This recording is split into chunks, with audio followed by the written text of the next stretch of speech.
In the year 2022, the James Webb Space Telescope sent back its first deep field images.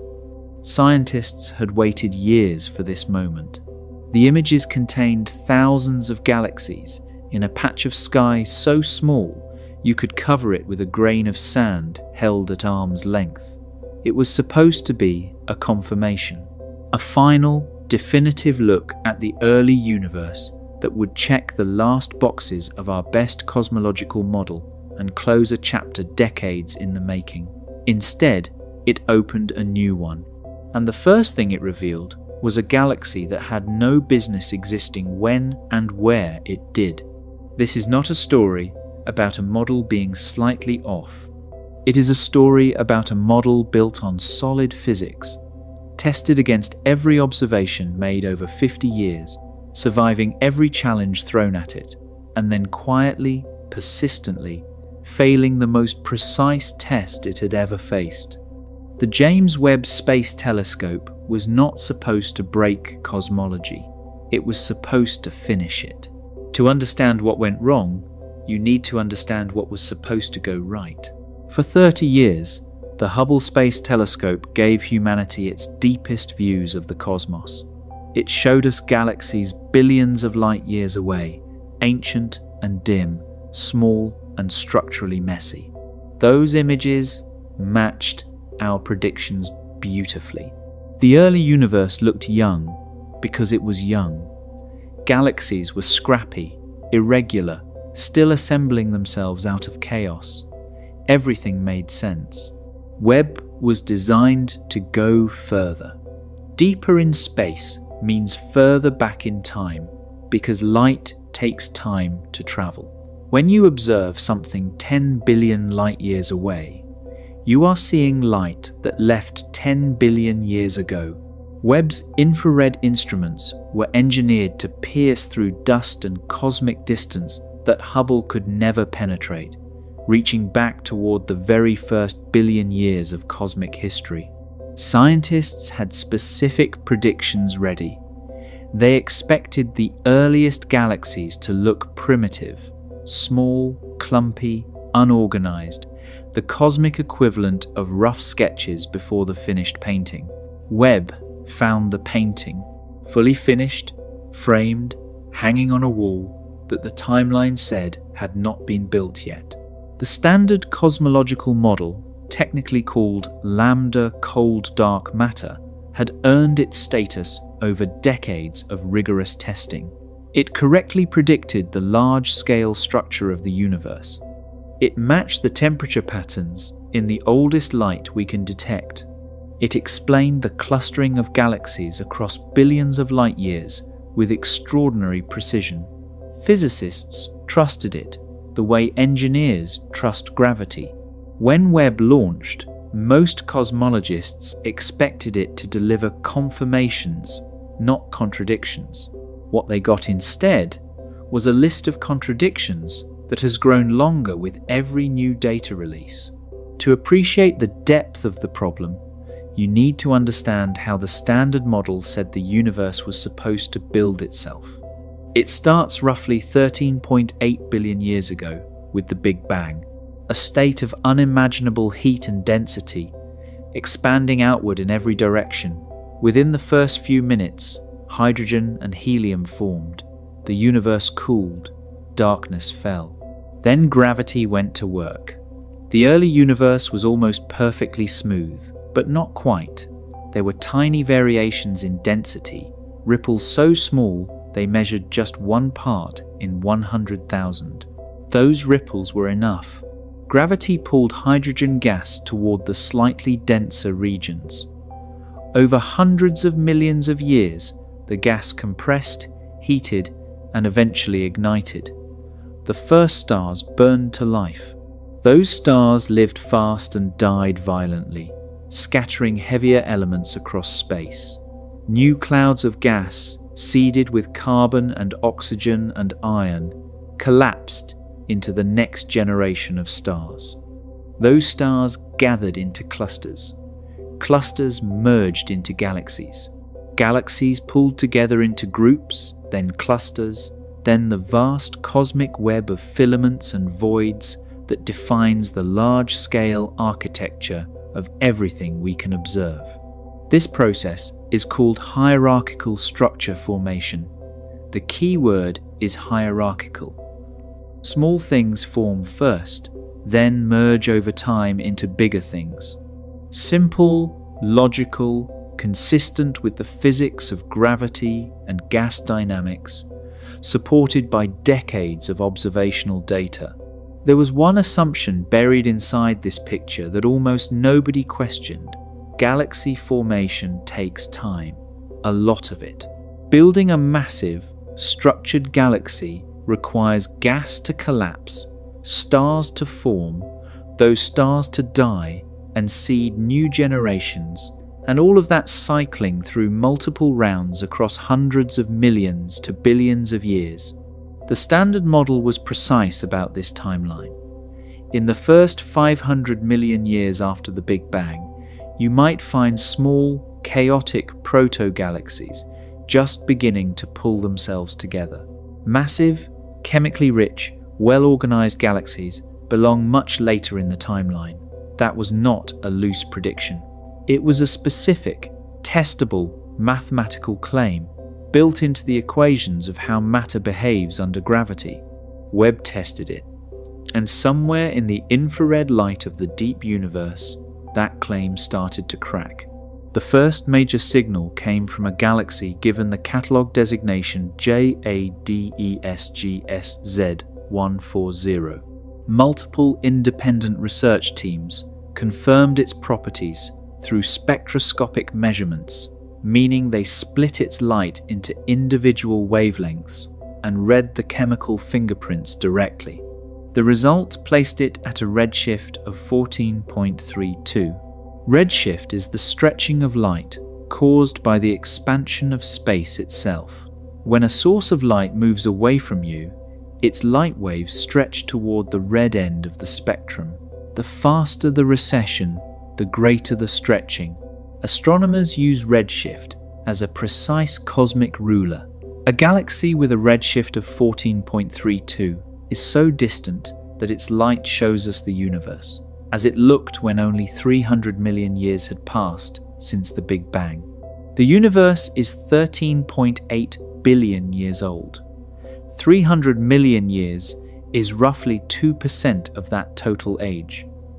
Imagine the entire history of the universe compressed into a single day. This galaxy existed before the clock hit 30 minutes. And it was not a small, primitive cluster of gas clouds trying to become a galaxy. It already had a mass greater than 600 million times the mass of our own star.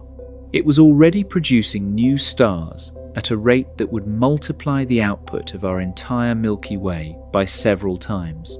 Its chemical composition showed the unmistakable signature of oxygen, an element that does not exist in the primordial universe and can only be produced inside stars through nuclear fusion, then scattered into surrounding space when those stars die. Finding oxygen in a galaxy 300 million years after the Big Bang means multiple generations of massive stars had already lived and died inside it. Each generation of the most massive stars takes only a few million years to burn through its fuel and explode. But the gas then needs time to cool, contract, and form the next generation. Running that cycle multiple times, accumulating enough oxygen to register clearly in spectroscopic measurements, requires a sequence of events that our best models said should take at least 1 billion years, possibly 2. Webb found it at 300 million. Every explanation scientists tried to offer ran into the same wall. Could it be a statistical fluke? A single, unusually fast-forming galaxy at the tail end of a natural distribution? Possibly, if there was just one. But Webb kept finding more, not dozens, hundreds of candidates at similar or even earlier cosmic epochs, showing similar levels of mass and chemical complexity. The statistical argument collapsed immediately. One anomaly is a surprise. Hundreds of anomalies pointing in the same direction is a pattern, and a pattern means the model is missing something fundamental. One researcher described the situation as similar to discovering that a marathon runner finished the race before the starting gun fired. The evidence of their arrival is right there. The timeline says it cannot be real. Yet there they stand. To understand why this is so troubling at a physical level, consider what it actually takes to build a galaxy. Stars form from gas. The early universe had plenty of hydrogen and helium, the raw fuel. But for galaxies to grow massive quickly, that gas needed to collapse into stars at rates far beyond anything in the modern universe today. Our own galaxy, the Milky Way, produces roughly a few new stars per year. These early galaxies Webb identified were producing them at rates equivalent to thousands per year, sustained over hundreds of millions of years. Think of the difference between filling a bathtub with a faucet dripping once per second versus turning on every tap in the building at once. The early universe, according to Webb, had all the taps running. The standard model allowed for faster star formation in the early universe. Denser gas, more available fuel, higher collision rates. But the models predicted star formation rates a few times higher than today. Webb found rates hundreds of times higher. The gap between prediction and observation is not one that can be papered over with minor adjustments to the model's parameters. Something was pushing star formation into overdrive. Something was collapsing gas faster than gravity alone should have managed. And the best candidate for that something may have lived at the very beginning of stellar history, in a generation of stars so extreme that nothing like them exists anywhere in the universe today. The first stars were monsters. That is the scientific consensus, supported by theoretical modeling and increasingly by the chemical evidence Webb is collecting. The very first generation of stars, which astronomers call population 3 stars, formed from gas that contained only hydrogen and helium, the two lightest elements produced in the Big Bang. No carbon, no oxygen, no metals of any kind. That chemical purity had a dramatic physical consequence. Modern stars are partially regulated by the metals in their gas clouds. Those metals absorb radiation and allow collapsing gas clouds to cool, which limits how massive any single star can grow before the heat from nuclear fusion pushes the remaining gas away. Remove the metals, and the gas cloud cannot cool efficiently. It keeps collapsing. It keeps accumulating mass.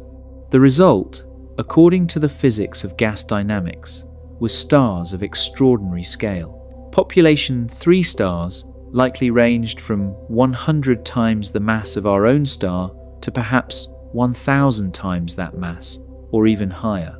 Stars so hot they burned at surface temperatures exceeding 100,000 degrees Celsius, compared to around 10,000 degrees for a typical bright star today. At those sizes and temperatures, they burn through their fuel at a ferocious rate. Where a star like our own might burn for 10 billion years, a population 3 giant would exhaust its fuel in just 2 to 3 million years. Then it would collapse. The largest among them would trigger pair instability supernovae, explosions so powerful they could leave no remnant at all, scattering the star's entire mass, now enriched with carbon, oxygen, nitrogen, and heavier elements forged in the stellar core across the surrounding region of space. One explosion from a single monster star could seed an entire region of the early universe with the heavy elements needed for the next generation of stars to form more efficiently. And those second-generation stars would produce more heavy elements and die, seeding the third generation, and so on. The cascade effect of this process may explain the chemical complexity Webb is detecting in early galaxies.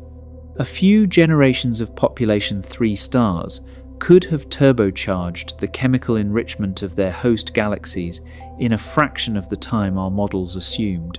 Webb has not yet directly imaged a population 3 star. They likely no longer exist anywhere in the observable universe. They burn too bright, too fast. But Webb has found tentative spectroscopic signatures in some early galaxies, suggesting their light carries the chemical fingerprints of gas enriched by population 3 explosions. A research team published a paper in 2023 identifying a gravitationally lensed arc of light from the very early universe with spectroscopic features. Their models could only explain through population 3 stellar activity. The finding is tagged as a strong candidate awaiting confirmation, but the signal is there. If population 3 stars were as massive and as numerous as models suggest, they could have lit the cosmic dark ages ablaze far faster than previously assumed. They could have driven reionization ahead of schedule. They could have seeded the first galaxies with enough chemical complexity to explain what Webb is finding. And when those stars died, they may have left something behind that would reshape every galaxy it touched. At the center of almost every large galaxy sits a supermassive black hole. Our own galaxy has one containing a mass equal to roughly 4 million stars like ours, compressed into a region smaller than our solar system. By the scale of the modern universe, it sits in the middle range of supermassive black holes. Webb found black holes in the early universe that make ours look modest.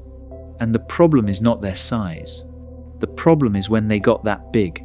Building a supermassive black hole takes time by the same logic as building a galaxy. A stellar mass black hole forms when a massive star dies and its core collapses. That black hole then grows by pulling in surrounding gas. As gas falls inward, it heats up and radiates enormous amounts of energy. Some fraction of that gas crosses the event horizon and adds to the black hole's mass. This process has a natural speed limit. The radiation produced by infalling gas pushes outward and resists more gas coming in. There is a maximum rate at which a black hole can feed, called the Eddington limit. If you start with a black hole of 10 solar masses right after the Big Bang and allow it to grow at the maximum possible rate continuously for 1 billion years, you end up with a black hole of around 100 million solar masses. That is the theoretical ceiling under standard physics. Webb found black holes in galaxies from the first billion years, with masses exceeding 1 billion solar masses, some pushing toward 10 billion. These objects break the math. Even running at maximum feeding rate from the moment the first stars could have produced seed black holes, there is not enough time to grow them that large. The numbers come up short by a factor of 10 or more in some cases. Scientists proposed solutions. Maybe the seed black holes were much larger to start, formed directly from the collapse of massive gas clouds rather than from dying stars. Direct collapse black holes could potentially start at masses of 10,000 to 100,000 solar masses, giving the growth process a substantial head start.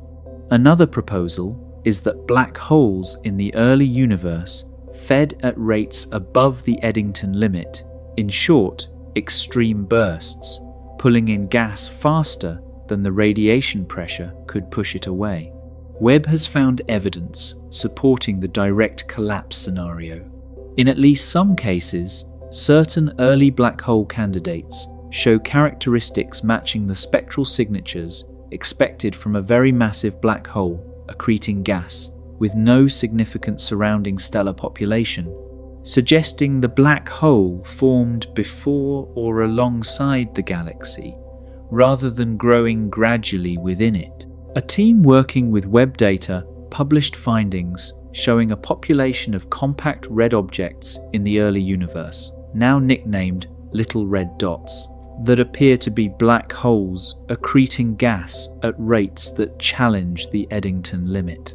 Hundreds of them spread across the early universe, active and feeding in an era when they should barely have begun to form. The relationship between these early black holes and their host galaxies turned out to be deeply strange. In the modern universe, there is a well-established correlation between the mass of a galaxy's central black hole and the mass of the galaxy's central bulge. The two track each other with surprising precision across galaxies of vastly different sizes. That correlation implies a deep connection. The black hole and the galaxy shaped each other. The standard model offered a reasonable explanation for this. Galaxies formed first, pulling together gas and stars through gravity.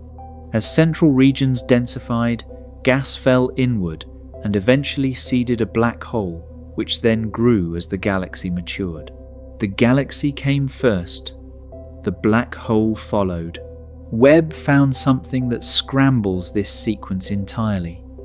In the earliest cosmic epochs Webb can probe, the black holes appear overmassive relative to their host galaxies.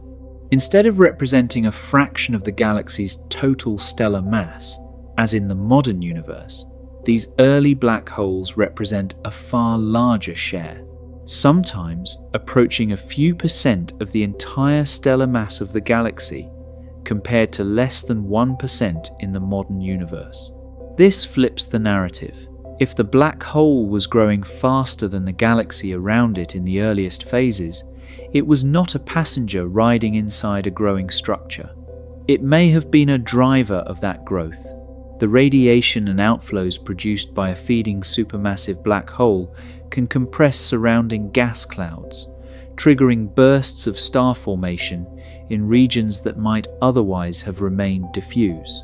The black hole, by blasting energy outward, could have been sculpting the galaxy around it, forcing matter to collapse into stars on an accelerated timeline.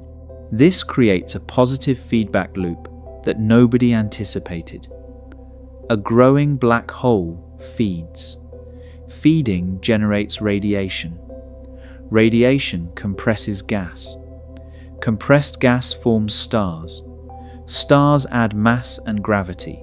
Gravity pulls in more gas. More gas feeds the black hole. The cycle accelerates. In the modern universe, this process eventually reverses. A black hole that grows large enough starts blowing gas completely out of the galaxy, shutting down star formation rather than triggering it. But in the earliest epochs, before that threshold was reached, the feedback may have been almost entirely constructive. Webb confirmed this in the data. Galaxies hosting active early black holes show elevated star formation rates compared to galaxies without confirmed central black hole activity at similar redshifts. What this means for cosmology runs deeper than the mechanics of individual galaxies. If the standard model assumed galaxies built themselves through gradual mergers and gas accretion, and the actual early universe was driven by black hole feedback accelerating the whole process, then every model built on the old assumption needs structural revision. The problem does not stop at individual galaxies. It extends to the largest gravitationally bound structures in the cosmos. Galaxy clusters are the mountains of the cosmic landscape. A single cluster can contain hundreds or thousands of galaxies, all held together by mutual gravity, embedded in a vast cloud of superheated gas, anchored by an enormous reservoir of dark matter. The total mass of a major cluster can reach 1,000 trillion times the mass of our own star. Building one takes time. The standard model says you start with small dark matter halos in the early universe. Those halos merge, galaxies form inside them, those galaxies drift together, and more halos and galaxies pile on over billions of years. A fully assembled massive cluster, according to the standard timeline, requires at least several billion years of cosmic history to construct. Webb found clusters already assembling in the first billion years. Multiple groups working independently identified what they call protoclusters, groups of galaxies in the early universe already gravitationally associated, already gathering mass, already showing signs of organized structure. One particularly striking system sits at a redshift around 7.9, placing it at roughly 700 million years after the Big Bang. The system contains a central galaxy surrounded by multiple companion galaxies, all moving together, already showing evidence of coordinated interaction. The total mass of the system, including estimated dark matter, approaches values that the standard model says should take 3 to 4 billion years to accumulate. Think of it like arriving at a city that history says was founded 50 years ago, only to find skyscrapers, a functioning transit system, and neighborhoods with centuries-old architecture. The evidence of maturity is undeniable. The timeline says it cannot be. The implications reach beyond the clusters themselves. If large gravitational structures were assembling this early, it means the distribution of matter in the early universe was far lumpier, far more concentrated in certain regions than the standard model predicts. The model derives its predictions about large-scale distribution from the cosmic microwave background, which shows a universe almost perfectly smooth at the time of last scattering. The gap between that near-perfect smoothness and the concentrated structures Webb is finding in the first billion years is too large to explain with standard gravitational physics working on the predicted timescales. Something amplified the clustering. Something made gravity more effective in certain regions, or made matter more concentrated to begin with, or both. The cosmic web itself tells a similar story. Galaxies are not scattered randomly through space. They arrange themselves along vast filaments of gas and dark matter, like dewdrops clinging to a spider's web stretched across billions of light years. Where filaments intersect, matter piles up into galaxy clusters and superclusters. Between the filaments, enormous voids stretch across hundreds of millions of light years with few galaxies. Our models predicted this architecture would take billions of years to develop its full organized form. Webb found the cosmic web already sketched out in the early universe. Multiple observational programs, targeting regions at redshifts between 5 and 10, found not the expected random scatter of early proto-galaxies, but linear arrangements, extended filament structures, and coordinated distributions of matter, showing the characteristic pattern of the cosmic web at a scale and completeness that the standard model places several billion years later in cosmic history. One web-based survey found a filament of galaxies stretching across roughly 3 million light-years at a redshift of 6.6. Galaxies were strung along it at regular intervals separated by voids. The standard model's mathematics said a filament of that scale and organization required around 2 to 3 billion years of gravitational evolution to form. It existed at less than 1 billion years. Scientists working on that dataset used the phrase remarkably advanced, large-scale structure in their published analysis. That is the careful, measured language of researchers looking at data that does not fit and choosing their words precisely. The more direct interpretation is this: the universe was organized far beyond what it had any right to be at that age. The web that should have taken billions of years to weave was already in place. This matters because the cosmic web is not a decorative feature of the universe.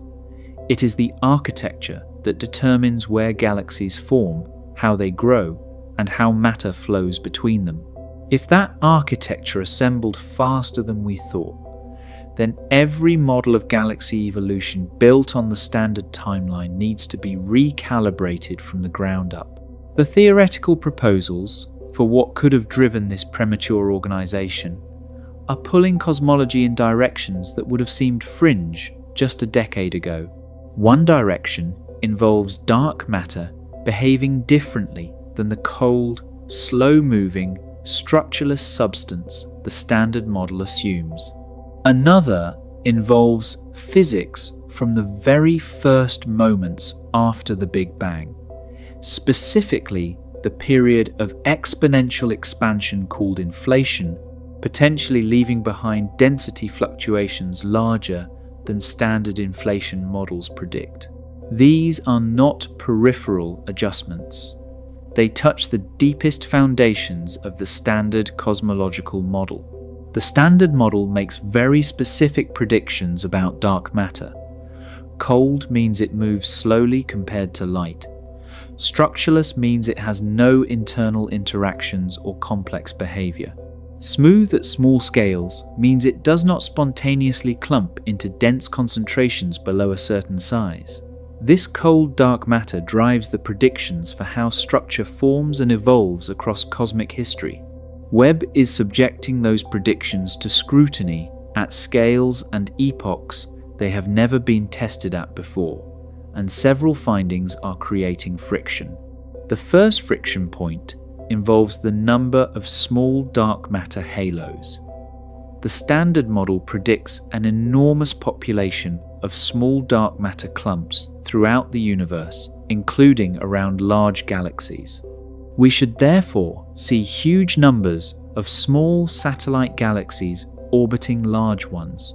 For decades, observations showed far fewer satellite galaxies than predicted, a problem known as the missing satellites problem.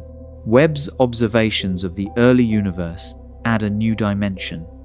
The early universe also has fewer of the smaller structures than predicted, while simultaneously having more of the largest structures.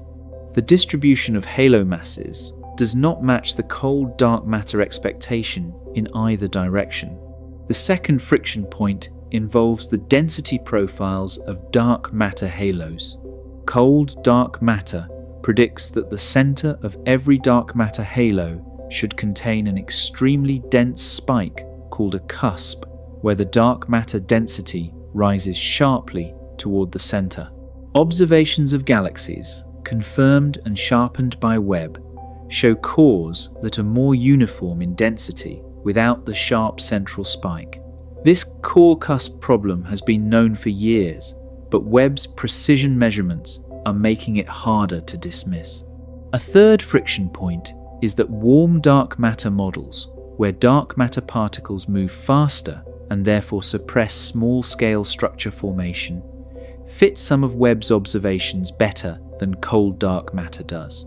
Researchers running comparisons find that warm dark matter predictions align more closely with the galaxy size distributions and halo mass functions Webb is measuring in the early universe. This does not confirm warm dark matter.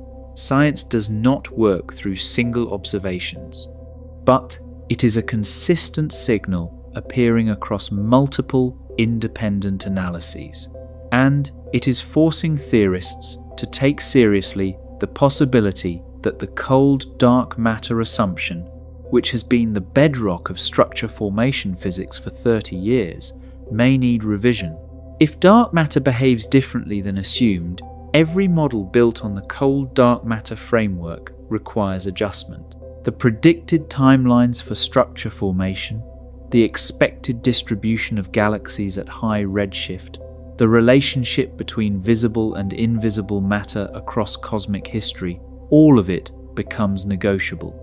And the negotiation grows more urgent when you add what Webb has done to the most fundamental measurement in cosmology. There is a number at the heart of modern cosmology. a single value describing how fast the universe is currently expanding, called the Hubble constant. Every distance measurement, every age estimate, every model of cosmic evolution depends on getting it right.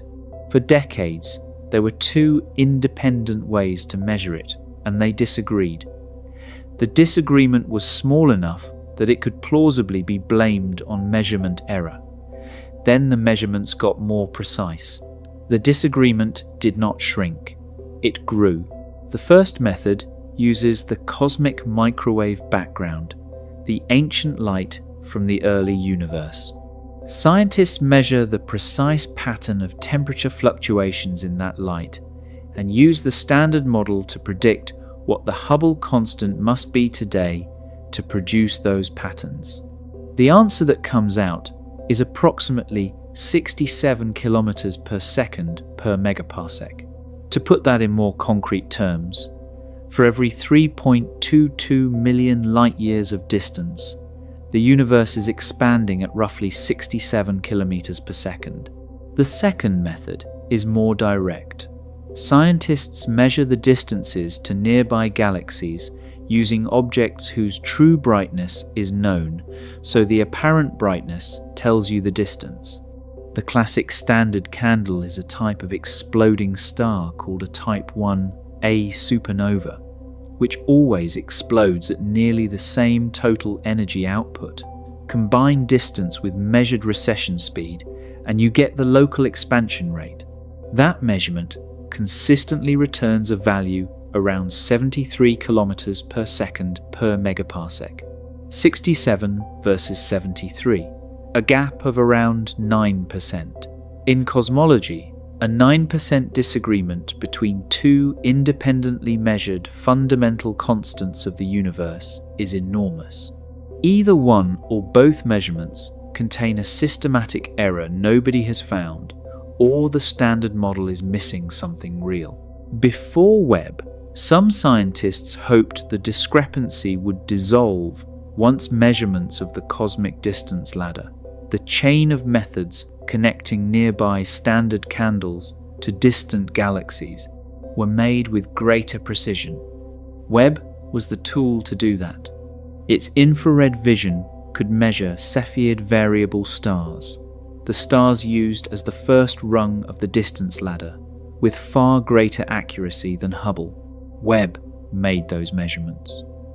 A 2023 analysis, led by the Nobel laureate Adam Rees, used Webb to recalibrate the Cepheid distance ladder with unprecedented precision. The results confirmed the local measurement of the Hubble constant remained near 73. The systematic errors the team could find and correct for did not bring the value down towards 67. The gap stayed open. Webb did not solve the Hubble tension. Webb confirmed it. Physicists now describe it as a crisis. The statistical significance of the discrepancy is beyond 5 sigma, the threshold physicists use to call something a discovery. The chance that this discrepancy is a statistical fluke is less than 1 in a million. Something is wrong with the standard model. The question is what? Proposed solutions range from new forms of early dark energy that altered the universe's expansion rate in the first few 100,000 years, to modifications of gravity at cosmological scales, to entirely new physics that the standard model has no framework to accommodate. None of the proposed solutions are clean. All of them require adding new ingredients to the model with no direct observational support yet. The Hubble tension is pulling cosmology toward territory where the familiar equations start to lose their grip. Now consider the count of massive galaxies. The standard model makes a specific prediction about how many massive galaxies should exist at any given point in cosmic history, called the galaxy stellar mass function. Before Webb, surveys using Hubble and ground-based telescopes found rough agreement with predictions at moderate redshifts. There were hints of excess at high redshifts. but the samples were small and the error bars were large. Webb expanded the sample by an enormous factor and dramatically reduced measurement uncertainties. At redshifts above 7, corresponding to the first 800 million years of cosmic history, Webb finds significantly more massive galaxies than the standard model predicts. Some analyses find 3 to 10 times more massive galaxies than expected. In the most extreme high redshift ranges, the observed numbers exceed model predictions by factors that cannot be attributed to statistical fluctuation. A research team published a paper in 2023 describing the situation in stark terms, finding that the abundance of massive galaxies at high redshift challenges the Lambda Cold Dark Matter model at a statistically significant level. Their language was measured. Their conclusion was not. To understand why an excess of galaxies matters so profoundly, consider what the prediction represents. The galaxy's stellar mass function is derived from first principles of the standard model. It follows from how dark matter halos form, how gas collapses within them, how stars form from that gas, how supernova and black hole activity regulate star formation, and how galaxies merge over time. Every link in that chain feeds into the final prediction. If the observed number of massive galaxies is 3 to 10 times higher than predicted, at least one link in that chain is fundamentally broken. Researchers have already tried to adjust the models. They have explored variations in star formation efficiency, tweaked feedback prescriptions, and experimented with different dark matter models. None of these adjustments, applied individually or in combination, fully resolve the excess. The observed galaxy counts consistently outpace the adjusted predictions. Beyond the count of galaxies, Webb has found anomalies in what those galaxies look like. Some of the most striking involve their detailed structural features. A spiral galaxy is one of the most organized structures in the universe. Those elegant sweeping arms curving outward from a bright central bulge represent billions of stars moving in coordinated orbits around a common center. They are not static features.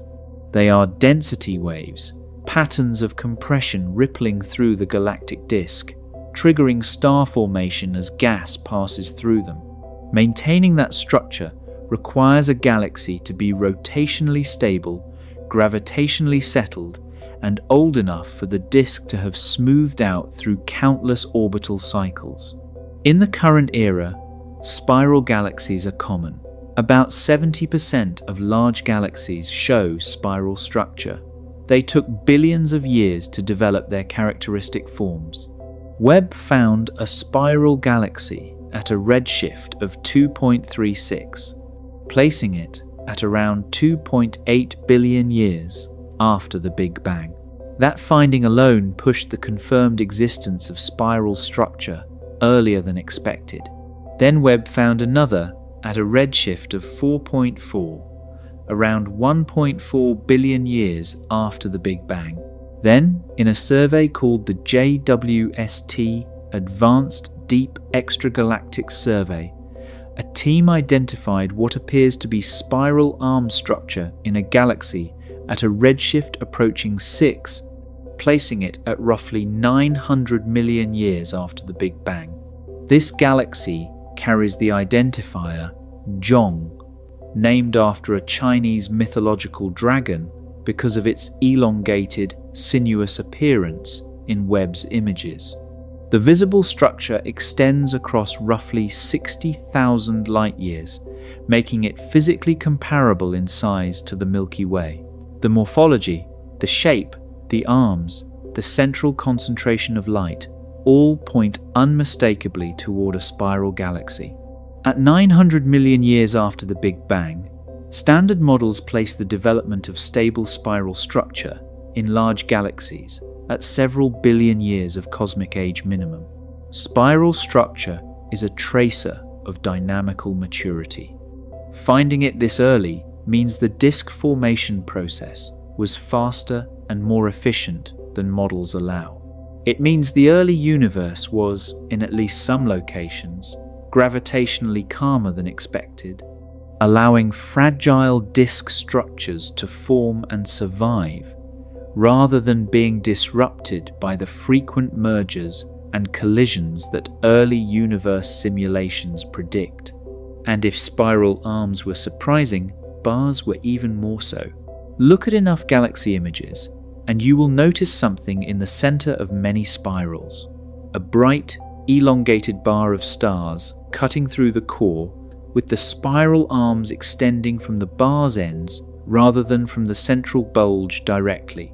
These are called barred spiral galaxies, and about 2/3 of all spiral galaxies in the modern universe have them. The Milky Way is one. A bar forms through a specific gravitational instability in the disk of a galaxy. Stars orbiting the galactic center gradually drift into elongated orbits that align with each other, reinforcing a coherent, bar-shaped density wave. The process requires the disk to be massive enough, rotationally stable enough, and old enough for these orbital resonances to develop and lock in. Theoretical models and computer simulations consistently predicted that bar formation requires a galactic disk with several billion years of evolution behind it. The standard expectation was that barred galaxies should be rare at redshifts above 1 and essentially absent at redshifts above 2. Webb found a confirmed barred spiral galaxy at a redshift of 3, corresponding to around 2 billion years after the Big Bang. Then the dataset expanded. A systematic survey using Webb data identified a population of barred galaxies at redshifts between 1 and 3, with a fraction significantly higher than pre-Webb models predicted. Then came a detection at a redshift of 4.44, corresponding to 1.4 billion years after the Big Bang.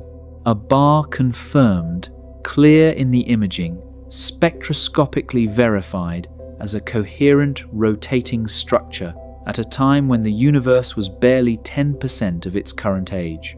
The galaxy carrying this bar, informally called Sears 2112 by the team that identified it, is structurally comparable in its bar length and disk organization to barred spirals found in the nearby universe.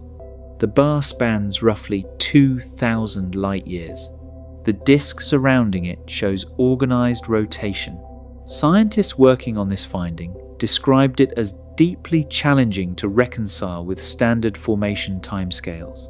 The star-forming disk needed to produce the bar had to have been in place and rotationally stable for hundreds of millions of years before the bar could develop. That pushes the timeline for disk formation to an even earlier epoch. This compounds the spiral arm problem. Spirals form in stable disks. Bars form in stable disks that have had additional time to develop orbital resonances. Finding bars earlier than spirals were expected to exist means the disk maturity problem is even more severe than the spiral detections alone implied. Simulations run after the Webb bar detections have struggled to reproduce the observations. Some teams have found that by increasing the mass of dark matter halos in the early universe, they can accelerate bar formation to a degree, but not enough to fully account for bars at redshift 4. The models consistently land too late.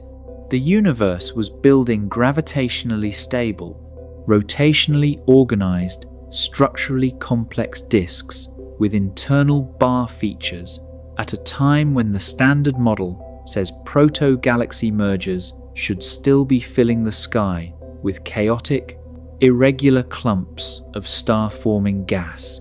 The chemical records locked inside those early galaxies tell a similar story of impossible timelines, but in a completely different domain. Stars are element factories. Every atom heavier than helium in the universe was forged inside a star. Carbon and oxygen in the cores of medium-mass stars.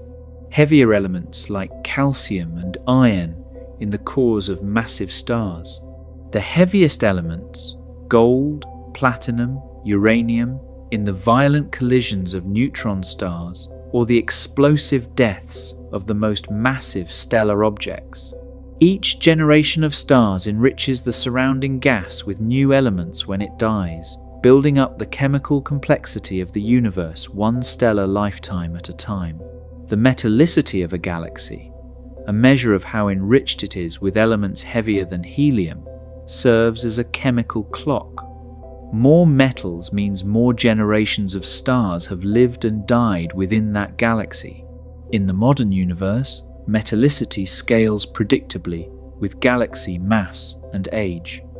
Massive old galaxies are metal-rich. Young low-mass galaxies are metal-poor. The relationship holds across billions of years of galaxy evolution. Webb extended this calibration into the early universe, and the chemical clock started running at the wrong speed.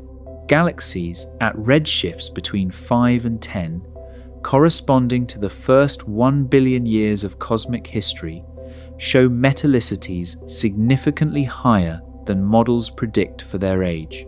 Some galaxies in the first 500 million years already show oxygen abundances reaching 20 to 30% of the solar value. That level of chemical enrichment requires multiple generations of massive stars to have formed, lived for a few million years each, and died in explosive supernovae, dispersing their enriched interiors. One team, analyzing a galaxy at a redshift of 8.7, found carbon and oxygen abundances that pushed their chemical evolution models to their absolute limits. The researchers stated plainly that reproducing these abundances within the available time required assuming star formation efficiencies significantly above what any observed galaxy in the modern universe displays. The problem sharpens further with nitrogen. Nitrogen is produced primarily in intermediate mass stars, which take longer to evolve and die than the massive stars responsible for oxygen. Finding elevated nitrogen in early galaxies, therefore, implies even longer chemical enrichment histories, further compressing an already impossible timeline. Webb detected nitrogen emission in galaxies at redshifts approaching 10. Teams are still debating whether the nitrogen abundances require revising stellar nucleosynthesis models, star formation efficiency models, or both. Some galaxies also show a different kind of impossibility. They are finished. They have stopped forming stars entirely. In the modern universe, a galaxy quenches when its central black hole reaches a critical mass, unleashes enough energy to blast the remaining gas out of the galaxy, and star formation shuts off. The standard model predicts this is a slow process, taking several 100 million to 1 billion years. Webb found a galaxy that had already completed quenching at a redshift of 4.6, placing it at roughly 1.4 billion years after the Big Bang. To be in a quenched state at that point, the galaxy had to have built itself up, grown a massive black hole, triggered the energy output needed to expel its gas, and completed the shutdown of star formation, all within 1.4 billion years. The standard model's timeline for that sequence runs to several billion years minimum. What Webb detected was the aftermath. A galaxy already populated entirely by old red stars with no ongoing star formation, no detected cold gas reservoir, no signs of active construction. A finished product sitting in a universe that was barely a tenth of its current age. Webb subsequently found additional quenched galaxies at similarly high redshifts, each one representing a completed story in an era when the universe should still be writing the opening chapter. The cumulative picture is of an early universe cycling through galaxy life stages at a pace that seems almost frantic compared to the patient, gradual process the model describes. Galaxies were being born, growing massive, running their central engines, exhausting their fuel, and going quiet, all within timeframes that today require several times longer. Now, step back and consider the full pattern of what Webb has assembled.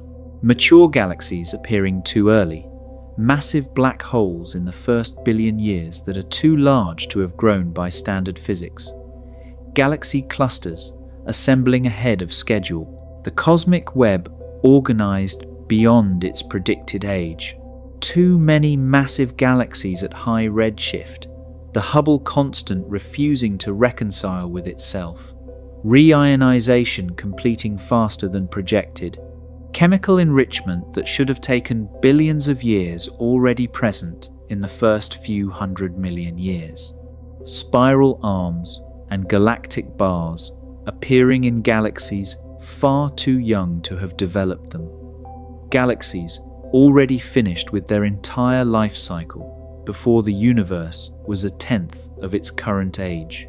Individually, each anomaly might find an explanation within a modified version of the standard model. Together, they form a consistent picture of a universe that organized itself faster, grew its structures more efficiently, and reached complexity earlier than the model allows.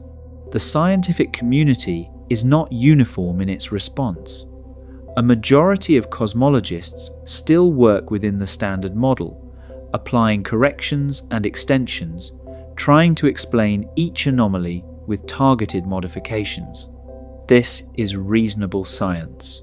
Models should be adjusted before they are abandoned. The history of physics is full of models that survive challenges by incorporating new elements rather than being discarded. But a growing number of researchers is asking a harder question. What if the modifications required are so numerous and so fundamental that the resulting model no longer resembles the original? At what point does patching a model become building a new one? The modifications proposed to save the standard model have multiplied considerably.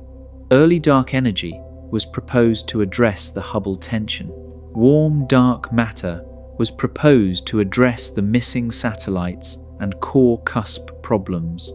Enhanced star formation efficiency was proposed to address the excess of early massive galaxies. Modified galaxy feedback prescriptions were proposed to address early quenching.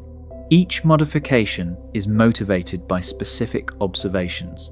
Each is individually defensible, but taken together, the modified model looks less like the original framework with refinements, and more like a new framework pretending to be the old one.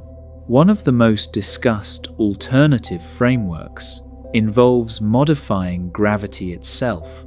The standard model uses Einstein's general theory of relativity to describe how gravity shapes the large-scale structure of the universe. General relativity has passed every experimental test thrown at it within the solar system and in the vicinity of dense objects like neutron stars and black holes. But those tests all occur at scales far smaller than the cosmic web. Modified gravity theories propose that Einstein's equations work perfectly at small scales, but require correction at cosmological distances. Some versions predict that structure formation at large scales would proceed faster than general relativity allows, which would help explain the advanced state of the early universe that Webb is documenting. These theories are not new. They have existed at the fringe of cosmology for decades. What is new is that Webb's data is giving them traction. Researchers who previously dismissed modified gravity as unnecessary are now running their simulations against modified gravity predictions and finding that the fit to Webb observations is in several cases closer than the standard model provides. A second alternative involves rethinking what happened in the earliest moments after the Big Bang. The standard inflationary period, the brief phase of exponential expansion that set up the density fluctuations, seeding all subsequent structure, may have operated differently than assumed. If inflation produced a different spectrum of fluctuations, denser and more varied than the smooth, nearly scale invariant pattern standard inflation predicts, those differences could explain the accelerated structure formation Webb observes. Some versions of inflationary theory produce a power spectrum of density fluctuations with more power at small scales than standard inflationary models predict. More power at small scales means more early structure formation, faster galaxy growth, and a more developed cosmic web at early times. A modified inflation model of this kind would move the predictions closer to what Webb observes. A more radical direction involves bouncing cosmologies, which propose that the Big Bang was a transition point, a moment of minimum size and maximum density in a universe that had previously been contracting. Under this framework, the structures Webb observes might carry imprints from the contracting phase that preceded the Big Bang, explaining why they appear more organized than a universe starting from scratch would allow. Bouncing cosmologies are not mainstream. They face serious theoretical challenges, but they are not ruled out by current observations. The deepest possibility, one scientist discusses with considerable caution, involves the Big Bang itself.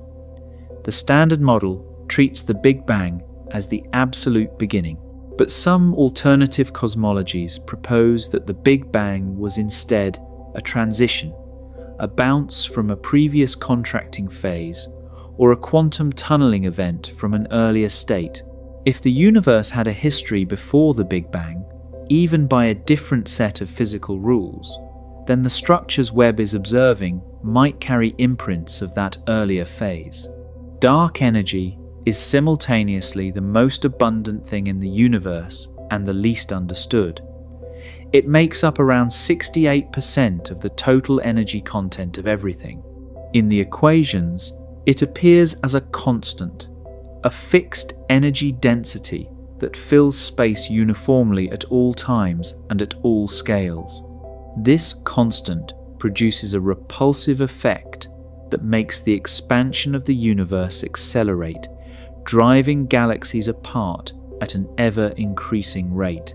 The version of dark energy is called the cosmological constant, and it has been the standard assumption since observations of distant supernovae in the late 1990s first revealed the universe's accelerating expansion. The cosmological constant has always been theoretically uncomfortable. Quantum field theory predicts a vacuum energy density that should be enormous. The observed dark energy density is many orders of magnitude smaller than that prediction. Why the vacuum energy is so precisely suppressed, and why it takes the specific value needed to produce the gentle acceleration we observe, remains one of the deepest unsolved problems in physics. Webb has now added observational weight to that discomfort. A major analysis published in 2024, drawing on data from the Dark Energy Spectroscopic Instruments Survey and incorporating observations that Webb helped calibrate, found evidence that dark energy may be evolving over time. The signal is at the level of 2 to 3 sigma below the 5 sigma threshold for a firm discovery, but consistent and present across multiple independent analyses. If dark energy evolves, the cosmological constant is wrong. Dark energy is something else entirely, something more dynamic, a field that changes its value as the universe ages. Physicists call this a quintessence field. Its existence would require adding a new dynamical component to the standard model. Evolving dark energy would also alter the fate of the universe in ways that are profoundly uncertain. The cosmological constant produces a specific long-term future: eternal acceleration, galaxies drifting apart, stars burning out, the cosmos cooling toward a dark, diffuse equilibrium. An evolving dark energy field could strengthen over time, eventually overpowering gravity so completely that it tears apart galaxies, then solar systems, then atoms, in a catastrophic end called the Big Rip. Or it could weaken and reverse, eventually causing the universe to contract in a big crunch. The universe's destiny, which once seemed settled, becomes genuinely uncertain. The statistical case against the standard model has grown to a point where it can no longer be ignored. Researchers tracking the accumulating evidence have conducted formal statistical assessments called tension analyses that take each anomaly, quantify its statistical significance, and ask whether the collection of tensions considered together is consistent with random measurement fluctuations or represents a coherent signal of model failure. The results of these analyses are unambiguous. Considered individually, most Webb anomalies sit between 2 and 4 sigma, meaning they are unlikely to be flukes, but not individually decisive. Considered together across independent measurements, using different methods and targeting different physical phenomena, the combined statistical weight is overwhelming. A team published a formal tension analysis in late 2023 that combined the constraints from the Hubble tension, the sigma-8 tension, the excess of massive early galaxies, and the advanced state of large-scale structure. They found that the probability of the standard Lambda Cold Dark Matter model simultaneously satisfying all of these constraints was extremely small. Their analysis pointed clearly toward new physics. The anomalies are also directional, and that matters enormously. Every excess points the same way. The early universe was more organized, more massive, more chemically enriched, and more structurally complex than the model predicts. There are no Webb discoveries suggesting the early universe was less developed than expected. The deviations are systematic, not random. Random measurement errors scatter in all directions. Systematic model failures produce consistent directional biases. The pattern in the Webb data is consistent with systematic model. Sigma-8, which measures the amplitude of matter fluctuations in the late universe, is a parameter where a similar directional bias appears. The standard model, calibrated on the cosmic microwave background, predicts a specific value for sigma-8 today. Direct measurements from galaxy surveys and weak gravitational lensing analyses consistently return a slightly lower value. The universe's matter distribution looks slightly smoother in reality than the model trained on the earliest light says it should. The pattern that emerges from combining the early and late universe measurements is striking. The early universe clustered faster than predicted. The late universe is clustering slightly more slowly than predicted. The cosmos appears to have front-loaded its structure formation, doing more in the early phases and less in the late phases than the standard timeline describes. This pattern has a theoretical interpretation. If dark energy is stronger at late times than the standard cosmological constant predicts, it would suppress late time structure growth while leaving early time structure growth unaffected. This aligns with the evidence for evolving dark energy and with the Hubble tension, since a stronger late time dark energy would also push the local expansion rate higher than the early universe calibration predicts. There is even a potential violation of a foundational assumption underlying all of modern cosmology. Cosmology rests on a principle called the cosmological principle. The universe on the largest scales is homogeneous and isotropic. Homogeneous means it looks the same from every location. Isotropic means it looks the same in every direction. No preferred location, no preferred axis, no special direction that differs from any other. This assumption is embedded in the mathematical framework of the Standard Model at the deepest level. The equations that describe the universe's expansion assume perfect isotropy. Without it, the Standard Model, as currently formulated, cannot function. Several analyses over the past decade have found hints that the cosmological principle may not hold perfectly at the scales we can observe. The most discussed is an anomaly in the cosmic microwave background called the hemispherical power asymmetry. One half of the sky shows slightly more temperature variation than the other half. This asymmetry was flagged by the Wilkinson Microwave Anisotropy Probe mission and later confirmed by the Planck satellite. Its statistical significance sits around 3 sigma. Its origin is unknown. A separate analysis studied the distribution of radio galaxies and quasars across the sky. The Standard Model predicts a specific pattern from our motion through the universe. The observed pattern in distant radio sources appears larger than the prediction by around 3 sigma. If it reflects a true large-scale structure asymmetry rather than an artifact of our motion, it implies the universe has a preferred direction on scales of tens of billions of light years. If the cosmological principle is violated even slightly, the Friedmann equations are not an exact description of the universe's expansion. Every cosmological measurement derived from those equations carries a systematic error that is currently unaccounted for. Every distance, every age estimate, every value of the Hubble constant measured through that framework would require recalibration. The implications cascade through every domain of cosmology simultaneously. Webb is still operating, and it keeps finding things nobody expected. The telescope was designed to operate for 10 years, though its fuel efficiency during launch means it likely has enough propellant to function for 20 years or more. 2 decades of Webb data will transform cosmology in ways that are difficult to predict from this vantage point. What is already clear is the direction Webb has established.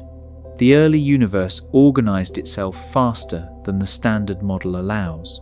That finding is systematic, statistically robust, and persistent across independent analyses. It has forced the scientific community to take seriously the possibility that the most successful cosmological model in history is incomplete in ways that are fundamental, not peripheral. The next generation of instruments will address the specific questions Webb has sharpened. The Nancy Grace Roman Space Telescope, scheduled for launch in the late 2020s, will conduct wide-field infrared surveys covering areas of sky hundreds of times larger than Webb's deep fields at comparable depth and resolution. The statistical samples of early galaxies, early clusters, and high redshift large-scale structure that Webb has begun building will expand by factors of hundreds. Many of Webb's tensions with the Standard Model involve the number density of rare objects. Establishing whether those number densities are truly anomalous requires large statistical samples that rule out the possibility that Webb's deep fields happen to sample an unusually concentrated region of the early universe. Roman will provide those samples. The Vera C. Rubin Observatory in Chile, now completing its commissioning phase, will conduct a 10-year program mapping billions of galaxies across the visible sky. Its data will provide the most precise measurements yet of the late universe matter distribution, directly addressing the sigma-8 tension and providing independent constraints on dark energy evolution. It will also capture hundreds of thousands of Type 1 a supernovae over its operational lifetime, sharpening the local measurement of the Hubble constant with an unprecedented statistical base. The Euclid Space Telescope, launched in 2023 and now returning science data, is conducting a wide-field survey of galaxy shapes and positions across a significant fraction of the sky. Its primary science goal is measuring the effect of dark energy on the large-scale structure of the universe through weak gravitational lensing and baryon acoustic oscillations. Euclid's measurements will directly test whether dark energy is a cosmological constant or an evolving field, potentially confirming or ruling out the 2 to 3 sigma signal from the 2024 analysis. On the ground, the extremely large telescope, currently under construction in Chile, will carry a mirror 39 meters across, roughly 4 times the diameter of the largest existing ground-based telescopes. Its spectroscopic capabilities will allow detailed analysis of individual stars in galaxies far beyond our local cosmic neighborhood, tracing chemical enrichment histories with precision impossible today. Together, these facilities will transform the current catalogue of anomalies from qualitative tensions into quantitative constraints, sharp enough to definitively distinguish between competing cosmological models. They will not merely confirm or deny the standard model. They will map the specific domain where the standard model fails and provide the data needed to build a replacement. The history of physics contains moments where accumulating anomalies passed a threshold and the framework could no longer contain them. The transition from Newtonian gravity to Einstein's general relativity was one such moment. Mercury's orbit had long shown a small deviation from Newtonian predictions. Other anomalies existed. Physicists had proposed patches and modifications. Then Einstein's framework arrived, explained everything Newtonian gravity had explained, plus the anomalies it could not, and the field moved forward. Something structurally similar may be building in cosmology right now. The researchers calling most clearly for a new framework are not fringe voices. Several are among the most cited cosmologists in the world. Their papers appear in the most prestigious scientific journals. They present at the field's leading conferences, and their argument is straightforward. The modifications required to save the standard model have multiplied to the point where the modified model no longer resembles the original. What is being constructed piece by piece through reluctant modifications may already be a new cosmology in everything but name. The most important question Webb has opened is not a specific detail about galaxy formation or black hole growth or dark energy behavior. It is the possibility that the foundational story of how the universe began and evolved needs to be retold from the start. The Big Bang framework itself is secure.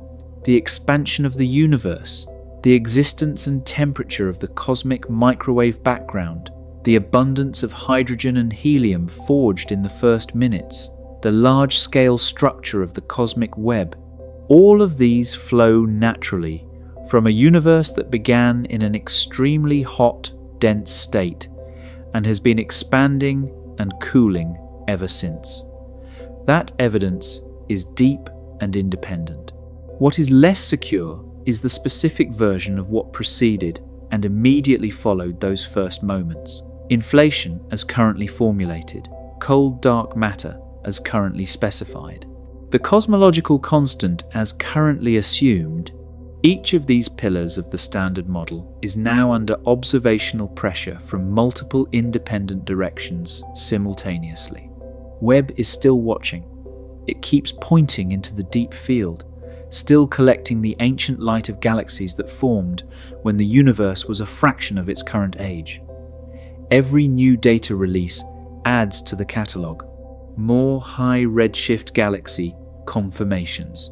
more precise chemical measurements of early stellar populations, more constraints on the distribution of dark matter halos at cosmic dawn, more barred spirals, more quenched galaxies, more little red dots, more objects that force theorists to reach deeper for explanations. The most distant galaxy confirmed today carries a redshift of 14.32. The theoretical limit of what Webb can detect pushes into the era of the very first stars. Population 3 stars, those theoretical monsters that may have lit the universe's darkest age, may yet leave a spectroscopic trace in the light of the most distant objects Webb can reach. Finding that trace would be one of the most significant astronomical discoveries in history, confirming a major piece of the missing physics the Standard Model currently lacks. There is a particular image that captures where cosmology stands right now. Webb's deep field photographs show thousands of galaxies in a patch of sky so small you could cover it with a grain of sand held at arm's length. Each point of light is a galaxy containing hundreds of billions of stars. Many of those galaxies are so old and so distant that their light left before the Earth existed. Some of them left before any rocky planet could have formed anywhere in the universe under the Standard Model's original timeline. They are all there in the same tiny field of view. Scattered among them are the objects that started this story: the massive early galaxies, the structured spirals, the chemically rich systems, the overgrown black holes, the galaxies that are already finished with their entire life cycle, each one quietly, persistently, scientifically documenting the distance between our best description of how the universe works and what the universe is actually doing. Cosmology is not broken, it is breaking open. The questions Webb has raised will drive the next generation of physics, and the answers, when they come, will not merely update a model. They will change the oldest story humanity has tried to tell: how everything that exists came to be, and what it means for a universe to exist at all. Webb is still watching. The story Webb is telling does not just affect how cosmologists think about the distant universe. It reaches into the most fundamental questions about our own existence and our place in the cosmos. Consider what it means for the Milky Way. Our galaxy is not special in the cosmic sense. The Copernican principle, the idea that our location in the universe is typical rather than privileged, is one of the most important guiding principles in modern astronomy. We do not sit at the center of the galaxy. Our galaxy does not sit at a special point in the cosmos. Our era of cosmic history is not the pivot around which everything turns. But if the early universe produced massive, structured, chemically complex galaxies far faster than the Standard Model predicts, then the formation history of every galaxy, including the one we inhabit, is different from what we assumed.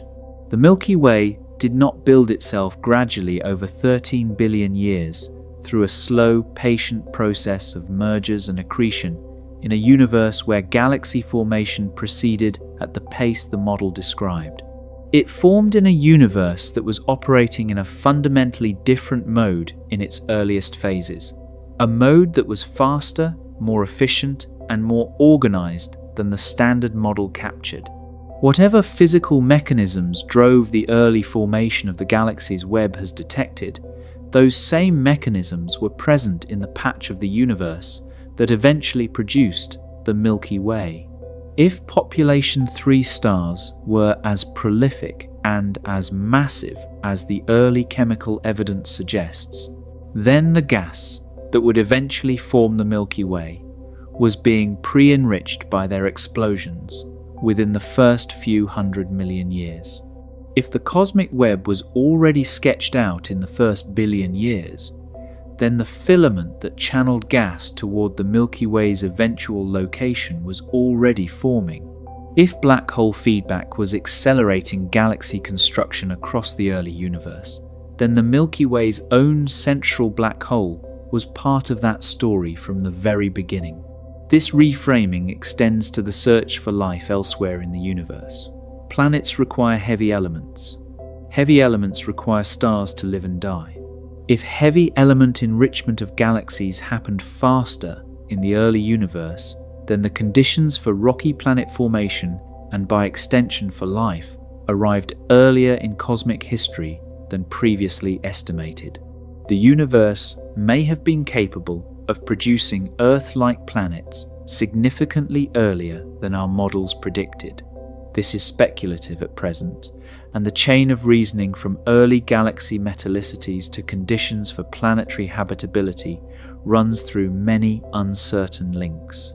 But Webb's chemical measurements of early galaxies are genuine data inputs to that chain, and they consistently point toward an earlier arrival of chemical complexity. The cosmos got complicated faster than we thought, and we are the product of that complexity.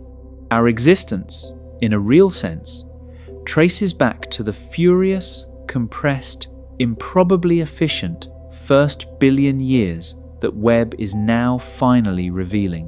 The reionization of the universe is another chapter where Webb's observations are forcing a rewrite. After the Big Bang, the early universe glowed with ferocious heat and light. Then it cooled. Electrons and protons that had been moving freely through the hot plasma combined into neutral hydrogen atoms, and the universe became transparent. Light could travel freely for the first time. That light still reaches us today as the cosmic microwave background. But after that moment of clarity, darkness fell. The hydrogen gas spread out across space, cool and neutral, blocking most forms of radiation. Stars had not yet formed in significant numbers. The universe entered the cosmic dark ages. Then the first stars switched on. Their ultraviolet radiation began punching holes in the surrounding hydrogen fog, ionizing it, turning neutral atoms back into free electrons and protons. Over time, those ionized bubbles grew and merged until the entire universe was transparent again. This process is called reionization, and it marks the end of the cosmic dark ages and the beginning of the cosmic dawn. Our models predicted reionization was a gradual process. It began around 400 million years after the Big Bang and finished somewhere around 1 billion years in. The first galaxies were faint and few, slowly chipping away at the hydrogen fog like sunlight gradually burning through morning mist. Webb looked directly at that era and found something different. The reionization process appears to have run faster and started earlier than the models predicted. Instead of a slow fade from dark to light, Webb's observations suggest it happened in a more dramatic burst, driven by a population of early galaxies more numerous and more luminous than anyone expected. The evidence comes from multiple directions. Webb detected galaxies producing ultraviolet radiation at rates that, when totaled across the early galaxy population, exceeded what the standard model projected by a significant margin. Enough excess radiation to explain a faster reionization timeline. And here is the part that reframes everything.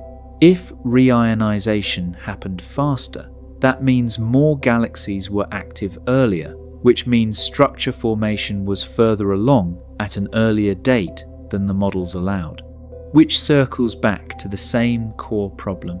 The early universe was organized, lit up, and producing complex chemistry on a schedule that our theoretical framework cannot account for. Scientists confirmed this through measurements of the spectra of distant quasars, which are brilliant galactic cores whose light passes through the intervening hydrogen as it travels toward us. The way that light gets absorbed reveals how much neutral hydrogen is present along the path. The absorption patterns Webb measured pointed to a universe that cleared its fog ahead of schedule. What cleared it so fast? Early galaxies forming stars at furious rates, pumping out radiation in volumes the model never predicted. Looking at the observational program Webb has conducted across all these domains, it is worth stepping back and appreciating just how remarkable the telescope's capabilities are. The James Webb Space Telescope operates primarily in infrared light, with wavelengths ranging from about 0.6 of a micron to about 28 microns. It carries a primary mirror 6.5 meters in diameter, assembled from 18 hexagonal gold-coated beryllium segments that unfold after launch. The telescope orbits the Sun at the second Lagrange point, roughly 1.5 million kilometers from Earth in the direction away from the Sunday. At that location, its sunshield, a 5-layer structure the size of a tennis court, keeps its instruments at temperatures around -233 degrees Celsius, cold enough for the infrared detectors to operate without being swamped by their own heat. That engineering achievement enables the science. A galaxy at a redshift of 14 has had its visible light stretched so dramatically into the infrared that no previous telescope could study it in any detail. Webb can take a detailed spectrum of a galaxy at that distance with greater clarity than Hubble could achieve for a galaxy at a fraction of the redshift. This is why Webb's confirmations carry more weight than earlier claims. When a team publishes a Webb-confirmed redshift measurement, the uncertainties are small, the alternative explanations have been checked, and the result holds. The implications of the evolving cosmological crisis extend into the philosophy of science as much as into the physics. The standard cosmological model is often held up as a triumph of the scientific method. It made specific predictions before many of the observations it was tested against. It unified observations from entirely independent domains: the cosmic microwave background, the distribution of galaxies, the behavior of large-scale structure, into a single, coherent framework. And it did this with a relatively small number of free parameters. That success story is not erased by the current anomalies. It stands as a genuine achievement of human understanding, but the anomalies are revealing the limits of what that achievement captured. The standard model described the universe we had the tools to observe. Webb is the first instrument capable of observing the universe in the domain where the standard model's assumptions were never actually tested. This is a pattern that appears repeatedly in the history of physics. Newtonian mechanics was a genuine triumph. It explained the motions of planets, the behavior of objects on Earth, the tides, the precession of the equinoxes. It worked spectacularly well for 200 years. Its failure emerged only when the technology reached the precision needed to observe Mercury's perihelion precession at the level where Newtonian deviations matter, and when electromagnetic theory produced results that Newtonian mechanics could not accommodate. Einstein's framework did not negate the achievements of Newton. It incorporated them. Newtonian mechanics remains a perfectly good description of physics at the scales and velocities where it was developed. What Einstein's work revealed is that Newtonian mechanics is a special case of a deeper framework, one that happens to look like Newton's equations when gravity is weak and velocities are slow. Whatever replaces the standard cosmological model will likely follow the same pattern. Lambda Cold Dark Matter will remain a good description of the universe at the scales and epochs where it was developed and tested. What the new framework will reveal is that Lambda Cold Dark Matter is a special case of something deeper, something whose predictions diverge from the standard model in the specific domains where Webb is finding anomalies. The cosmic microwave background, the most precisely measured cosmological dataset in history, is not at risk. The match between its measured properties and the theoretical predictions is too good, too precise, too multidimensional to be accidental. Any successful replacement framework must reproduce those predictions exactly. The challenge is to explain why the late universe and the early universe look different from what the framework built on the cosmic microwave background predicts when it is applied forward in time. This is the core puzzle. The baby photo of the universe, the cosmic microwave background, fits the model perfectly. What grew up from those early conditions looks different from what the model predicted. Something happened in between that the standard model does not capture. Whether that something is new dark energy physics, different dark matter behavior, modifications to gravity, a different inflationary history, or something entirely unanticipated, the observational evidence from Webb is now clear enough to demand an answer. The deepest contribution Webb has made may not be any single discovery.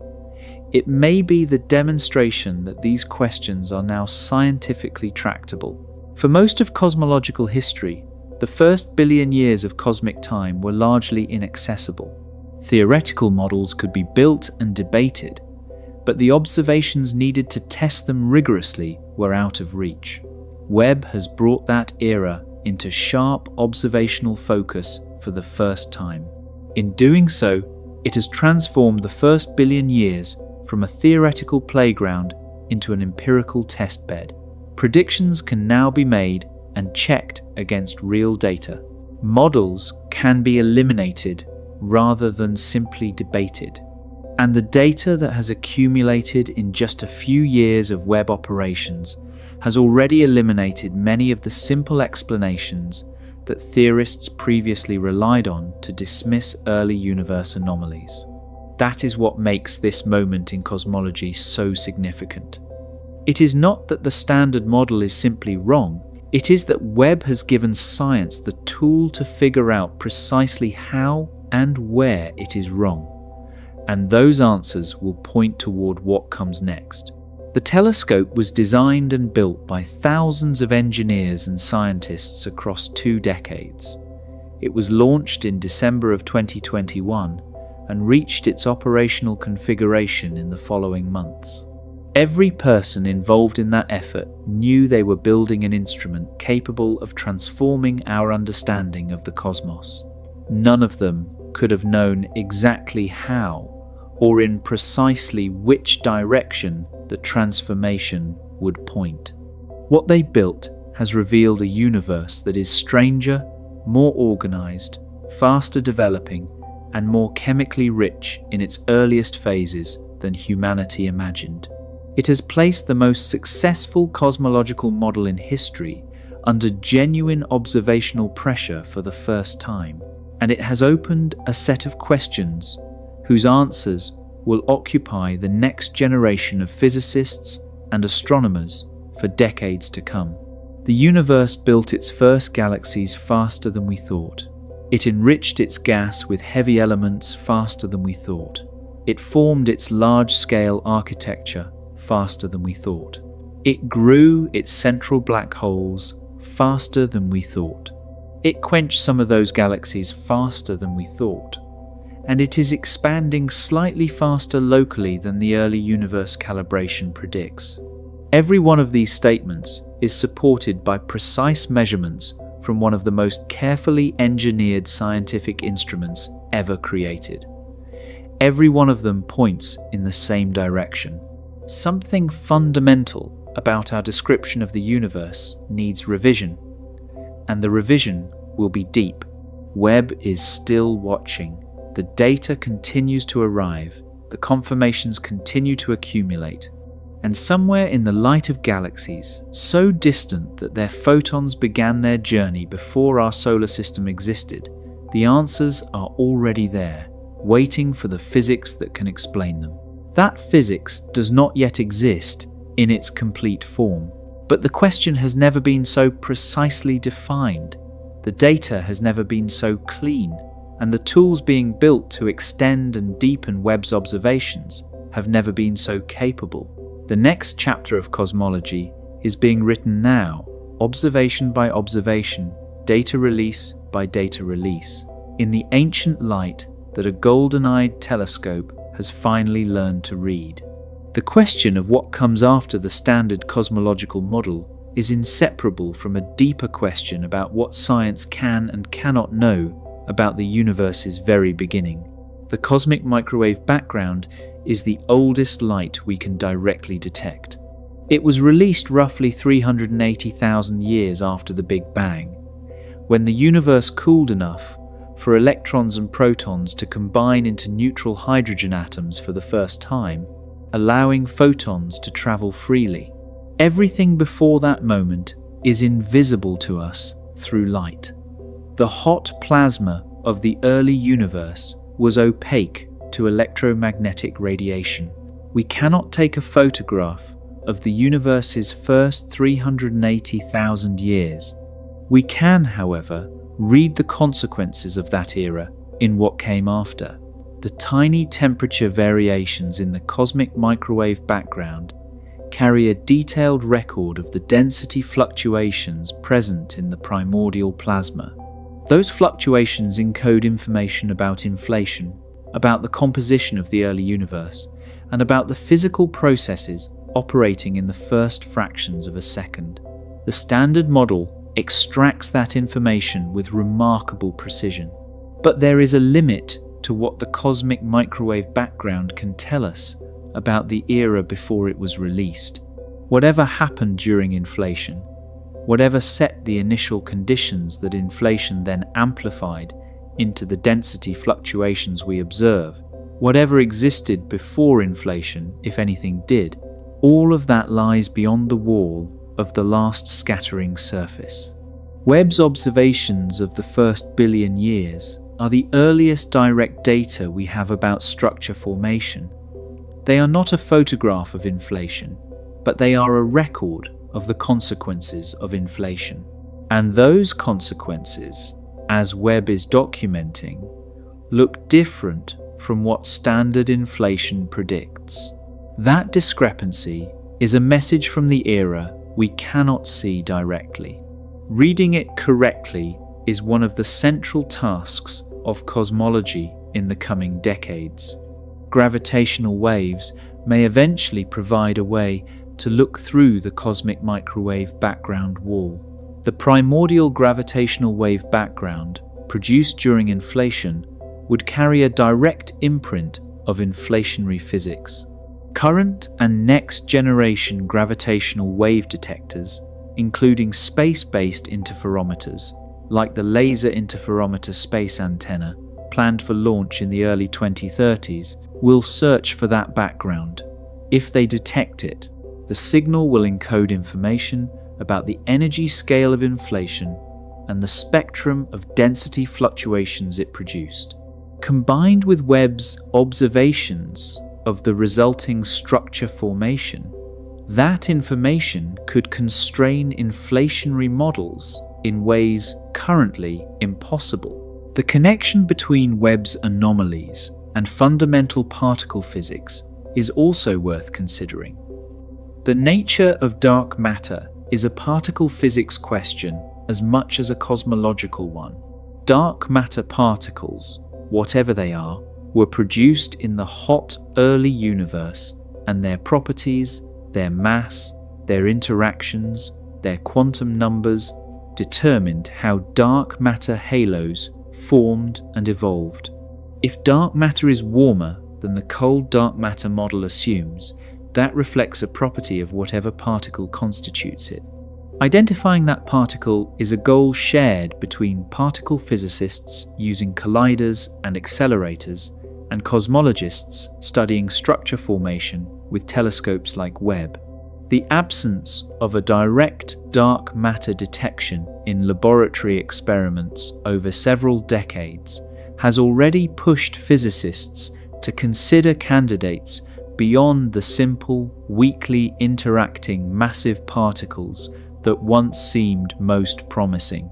The growing observational case from Webb for dark matter behavior that differs from the cold dark matter prediction adds urgency to that search. The particle physics community and the cosmological community are now looking at the same problem from different directions, and the convergence of those perspectives may be essential to finding the answer. The chemical enrichment story that Webb is documenting in the early universe also connects to a question that has fascinated scientists and non-scientists alike. Where did the atoms that make up living things come from? Every carbon atom in every living cell on Earth was forged inside a star that lived and died before the solar system formed. Every oxygen atom in water was produced by stellar nucleosynthesis. Every iron atom in blood was scattered into space by a supernova explosion billions of years ago. The story of how those elements came to be present in the gas cloud that eventually collapsed into our solar system is a story of stellar generations stretching back to the very first stars. Webb is now reading the opening chapters of that story with unprecedented clarity. The chemical complexity it is finding in the earliest galaxies tells us that the cycle of stellar birth, nucleosynthesis, and death was running at high intensity from the very beginning of the universe's history. That has implications for the timing of when the conditions for life first became possible anywhere in the cosmos. Rocky planets require heavy elements. The formation of rocky planets requires multiple generations of stellar death to have enriched the surrounding gas with carbon, oxygen, silicon, iron, and the other elements that make up planetary crusts and mantles. If that enrichment process was more efficient in the early universe than we thought, then the conditions for rocky planet formation were met earlier than we calculated. The first generation of rocky planets in the universe may have formed not 5 or 6 billion years ago as current models suggest for the earliest such worlds, but potentially 7 or 8 billion years ago, or even earlier, in galaxies that were already chemically rich within the first few 100 million years. Whether those early rocky worlds could have developed life is a question with too many uncertain links in the chain to answer with confidence.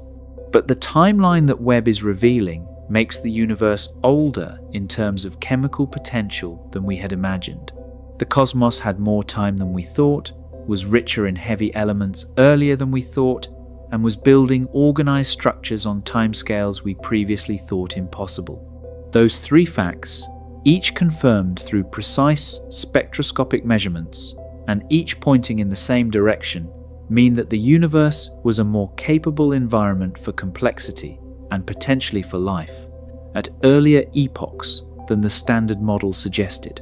What remains uncertain is whether the modifications to the standard model that are needed to explain Webb's findings will ultimately point toward a universe that is more hospitable to life in total or less so, whether the first rocky planets were actually inhabited, and whether the anomalies Webb has found are the beginning of a revision to cosmology or the beginning of a revolution. Science rarely announces its revolutions in advance. The observations accumulate, the anomalies persist. The theorists stretch the existing framework to its limits. And then, usually through the work of one or a few researchers who are willing to start with different assumptions, a new framework emerges that explains everything the old one explained, plus the anomalies it could not. The new framework then becomes the foundation on which the next generation builds. That process is underway in cosmology now. The data from Webb has passed the threshold where anomalies become a systematic problem demanding a systematic solution. The instruments needed to deepen and extend Webb's observations are being built. The theoretical community is actively exploring alternatives to the standard model that can accommodate what Webb has found. and the questions have never been more sharply defined. The universe built something extraordinary in its earliest moments. Galaxies more massive than they should have been. Black holes larger than they could have grown. Structures more organized than gravity alone should have assembled in the time available. Chemical enrichment richer than the stellar generations should have produced. A cosmic web woven more completely than any clock we built could account for. Webb found all of it. And in finding it, it gave cosmology what every mature science eventually needs: a precise, empirically grounded boundary between what the current framework explains and what it does not. That boundary is the most valuable thing a telescope can provide. Everything beyond it is where the new physics lives. Webb is still watching, and the new physics is waiting to be found. There is a dimension to this scientific story that deserves special attention: the way that Webb's findings are changing the culture of cosmology itself. For most of the past 3 decades, cosmology operated in a mode of consolidation. The fundamental questions seemed answered. The remaining work was precision measurement, filling in the details, tightening the error bars on parameters whose values were already roughly known. Graduate students entering the field were told that the age of discovery was over, that the great open questions had been resolved, and that the discipline was moving into an era of engineering precision rather than conceptual revolution.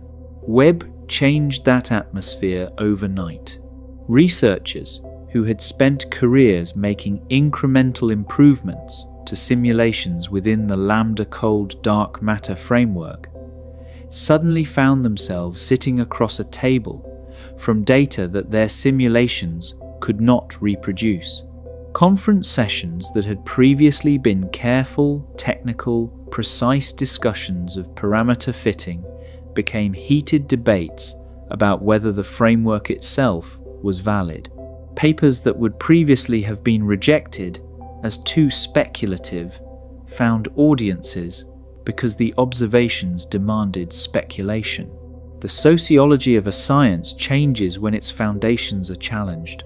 Suddenly the theorists who had been working on alternatives to the standard model, publishing in journals that core cosmologists rarely read, received invitations to the main conferences. Their predictions, which had previously been dismissed as untestable fantasies, were being compared directly to Webb data, and in some cases fitting better than the standard model. The landscape of what was considered credible science expanded rapidly. This is a healthy development, though it is not without its tensions. Science advances through the competition of ideas constrained by evidence. When the evidence changes dramatically, the ecosystem of ideas that can compete changes with it. That process is exactly what is happening in cosmology right now. The specific anomalies that Webb has documented also tell a story about where the standard model's weaknesses were always lurking, even when the field was most confident in its success. The excess of early massive galaxies, for instance, is related to a long-standing difficulty in the standard model called the galaxy formation efficiency problem. Simulations based on Lambda Cold Dark Matter consistently predicted that dark matter halos should be more efficient at turning their gas into stars than observations of actual galaxies showed. The solution adopted was to invoke feedback processes, energy output from supernovae and active black holes, powerful enough to expel gas and lower the efficiency of star formation. That solution worked reasonably well in the low redshift universe, but it was always somewhat ad hoc, and it assumed specific feedback efficiencies that were calibrated on the observed galaxy population rather than derived from first principles. Webb's findings suggest that whatever the feedback process looks like in the early universe, it was operating differently. Galaxies were forming stars faster and more efficiently, not less so. The feedback that the standard model needed to slow things down was apparently either weaker in the early universe or absent entirely at the epoch where the most extreme galaxies are being found. That tells us something important. The feedback prescriptions that were calibrated on the nearby universe may not extrapolate reliably to the first billion years. And if the feedback physics is wrong, then the simulations built on it are not just quantitatively off. They are conceptually missing something about how the early universe regulated its own galaxy formation. The little red dots that Webb has discovered illustrate this particularly well. These compact, intensely red, highly luminous objects at high redshift do not fit cleanly into any existing category of early universe objects. They are not simply galaxies. They are not simply quasars. They appear to be a distinct phase of galaxy evolution, possibly short-lived on cosmic timescales, possibly universal in the sense that every massive galaxy passed through it, and possibly responsible for a significant fraction of the early universe's ionizing radiation output. If little red dots represent a universal early phase of black hole-dominated galaxy evolution, then the standard model's picture of how galaxies and their black holes co-evolved needs to be fundamentally revised. The picture that is emerging from Webb is one where black holes grew first and fast, dominated their host galaxies in the earliest phases, drove rapid star formation through feedback processes, and then gradually came into the equilibrium relationship with their host galaxies that we observe in the modern universe. That picture is almost the reverse of what the standard model assumed. The implications extend to our understanding of the Milky Way's own history. If our galaxy passed through a little red dot phase in the first billion years, then the Milky Way was once a compact, intensely bright object whose central black hole outweighed its stellar mass. The supermassive black hole at the Milky Way's center, Sagittarius A star, with its 4 million solar mass equivalent, may be the quiescent relic of a far more active early phase. The stars and structure of the current Milky Way may have been built substantially during an era of furious, black hole-driven activity that has long since subsided. That is a different origin story for our galaxy than the standard model told. It is also a more dramatic one. The patient, gradual, hierarchical build-up of structure from small chaotic clumps through endless mergers across billions of years has a certain quiet elegance. But the universe that Webb is revealing built its most important structures in a burst of activity that would have been almost incomprehensible in intensity, compressed into the first few percent of cosmic time, leaving behind the quiet, organized, chemically enriched universe that eventually gave rise to us. The next decade will determine which of the competing frameworks is closest to the truth. It will also almost certainly reveal new anomalies that none of the current competing frameworks predicted. That is the normal course of science at a moment of genuine discovery. The instruments that answer today's questions reveal tomorrow's puzzles. Webb is already doing that, and the instruments being built to follow up on Webb's findings will do the same, iterating toward a description of reality that is more complete than anything we currently have. That process has no endpoint. Science is not a project with a completion date. It is a method of inquiry that generates new questions as fast as it answers old ones.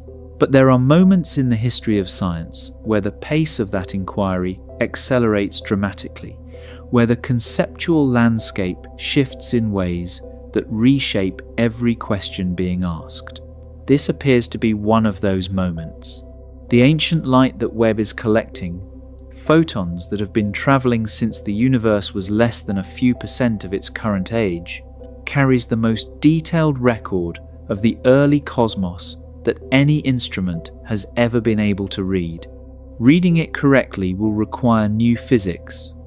Building that new physics will require understanding not just what Webb has found, but why the universe built its first structures the way it did, what conditions in those first moments set the stage for everything that followed, and what the story of the cosmos actually is from its very first chapter. That story is being rewritten now. Webb is holding the pen.